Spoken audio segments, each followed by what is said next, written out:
Welcome to Bala cars. இப்போ நீங்கள் பார்க்க போகிற கார் பார்த்தீங்கன்னா மாருதி சுசுக்கியில் வேகனார் அப்படிங்கிற காரை பற்றி தான் பார்க்க போகிறோம். வாங்க வீடியோக்குள்ளே போகலாம். இந்த கார் பார்த்தீங்கன்னா மாருதி சுசுக்கியில் வேகனார். இந்த வண்டியோட மாடல் பார்த்தீங்கன்னா 2020 மாடல். இதோட வேரியன்ட் பார்த்தீங்கன்னா VXI 0 அப்படிங்கிற 1.0ங்கிற வேரியன்ட் தான். ஓனர் பார்த்தீங்கன்னா ஒரு ஓனர் தான் வரும் இருக்காங்க இந்த வண்டிக்கு. இது ஒரு பெட்ரோல் வண்டி தான்.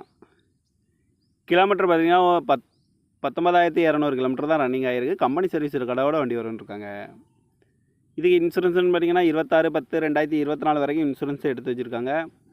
காரோட ஐடி வேல்யூ பார்த்திங்கன்னா 3,469,000 ரூபா வரும்ன்ட்ருக்காங்க ஐடி வேல்யூ மட்டும். காரோட ப்ரைஸ் என்ன சொல்கிறாங்கன்னா 5,50,000 சொல்கிறாங்க. ரேட் குறைக்கணும்னு சொல்லியிருக்காங்க. குறைச்சி பேசி இந்த காரை பை பண்ணிக்கலாம்னு சொல்லியிருக்காங்க. ஏசி வந்துடும், பவர் ஷேரிங், பருண்டோ, ஏபிஎஸ் வந்துடும், air bag, double air bag வந்துடும், ரிமோட் லாக் வந்துடும். சீட் கவர்லாம் பார்த்தீங்கன்னா நியூ கவர் தான் போட்டிருக்கு. டயர் பேன் பார்த்தீங்கன்னா 4 டயருமே ஒரு 70%